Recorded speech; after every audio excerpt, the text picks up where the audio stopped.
Un royaume ensorcelé. Sakba était un petit royaume africain perdu dans la forêt équatoriale. C'était un royaume paisible. Mais un jour, un grand sorcier nommé Fifian commença à dominer le royaume. Fifian était un sorcier redoutable, doté d'un pouvoir incommensurable.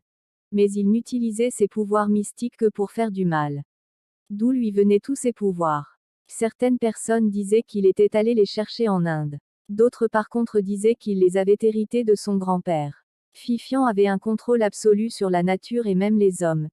Il pouvait faire tomber la pluie à volonté, retenir la pluie et créer ainsi la sécheresse. Fifian ne travaillait pas, mais était assez fortuné. Il utilisait le chantage pour estorquer de l'argent à la population, en menaçant de leur jeter le sort. Fifian faisait du mal même pour rien. Il transformait les jeunes du royaume en soulards et paresseux. Ils passaient leur temps à errer. Très peu allaient à l'école. Fifian avait beaucoup de femmes qu'il obtenait grâce au chantage qu'il faisait aux familles. Curieusement, aucune d'elles n'avait accouché. Elles ne pouvaient pas le quitter de peur de représailles. Elles étaient de vraies prisonnières. Fifian était un homme sans pitié. On ne connaissait rien de sa famille. En avait-il vraiment? Il était craint même par le roi et ses notables. Quand Fifian passait au marché, les femmes s'empressaient de lui demander ce dont il avait besoin et lui en donnaient sans prendre de l'argent. Pour démontrer sa puissance, il avait décidé d'épouser une fille du roi. Le roi lui donna sa fille sans hésiter pour être en paix. Un jour, le roi et les notables avaient décidé au cours d'un conseil d'aller chercher un grand sorcier dans le royaume voisin pour anéantir les pouvoirs de Fifian. C'est Nuta, un sorcier célèbre du royaume Matoum, qui a été choisi. Nuta vint à Sakba avec une équipe de 5 hommes. Le roi les fit installer au palais. Pendant qu'ils se préparaient, Fifian les avait déjà détectés mystiquement et pris ses dispositions. Nuta et ses hommes avaient mené un combat acharné contre Fifian, mais ont été vaincus. Comme sanction, Fifian les réduisit en esclaves. Ils travaillaient désormais pour lui. Pour punir le roi d'avoir cherché à le défier, Fifian exigea de lui beaucoup de présents. Ce dernier les lui offrit sans hésiter. Cette année, pour montrer au roi que c'est lui qui était le maître, Fifian retint les pluies.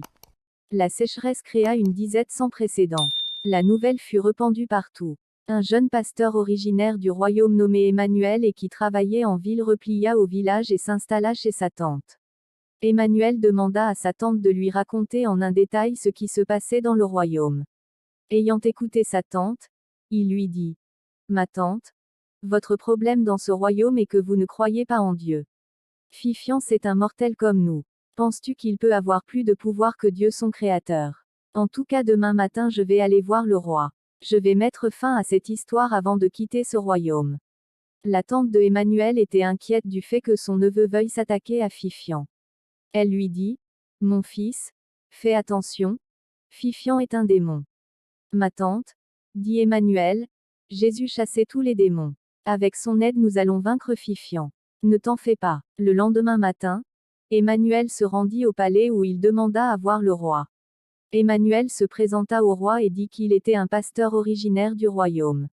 Et vu la situation qui prévalait, il était venu purifier le royaume.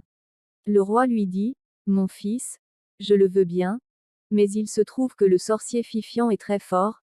Mon roi, dit le pasteur, est-ce qu'une créature peut être plus fort que son créateur? Donnez-moi seulement l'autorisation de prêcher et vous verrez les miracles de Dieu.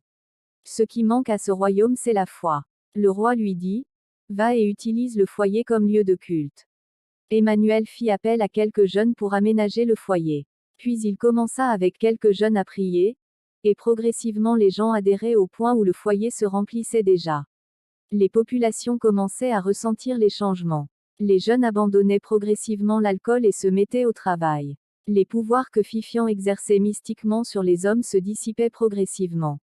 Fifian, sentant ses pouvoirs menacés, alla voir le pasteur discrètement pour négocier avec lui.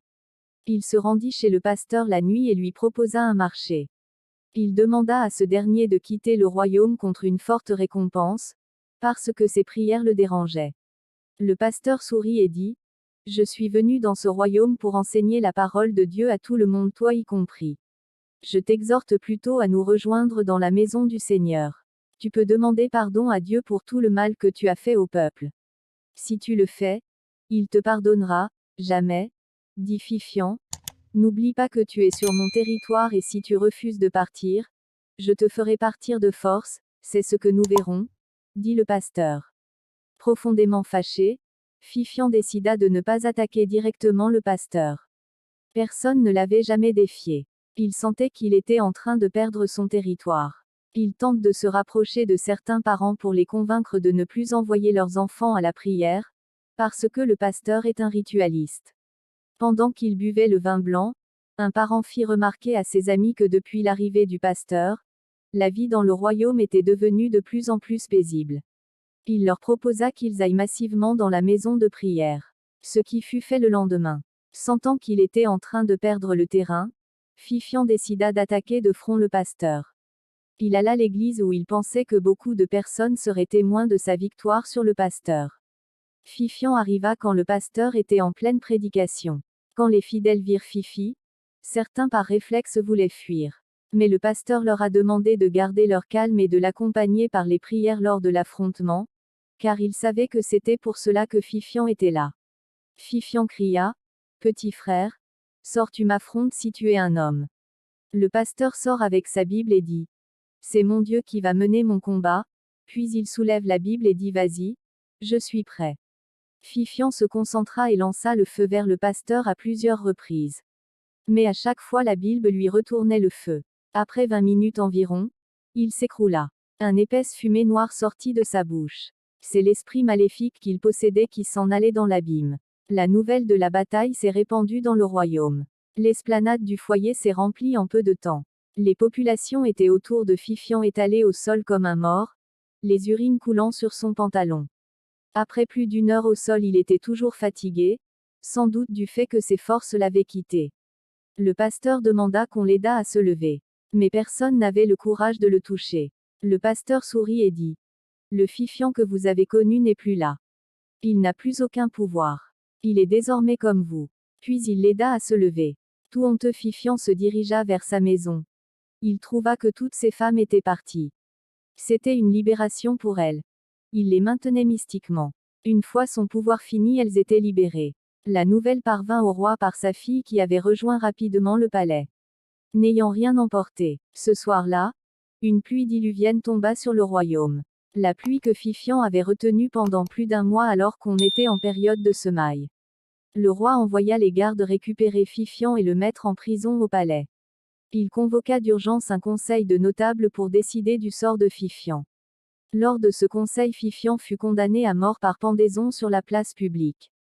Ayant appris cela, le pasteur se dirigea au palais et demanda au roi d'être clément envers Fifian et de préserver sa vie. Il dit au roi, « Le Seigneur ne prône pas la mort du pécheur, il cherche plutôt à le récupérer s'il se répand franchement. » Le roi prit acte de la demande de l'homme de Dieu. Le roi a ordonné qu'un grand temple soit construit au centre du royaume et que le pasteur continue à exhorter les populations à aller à l'église.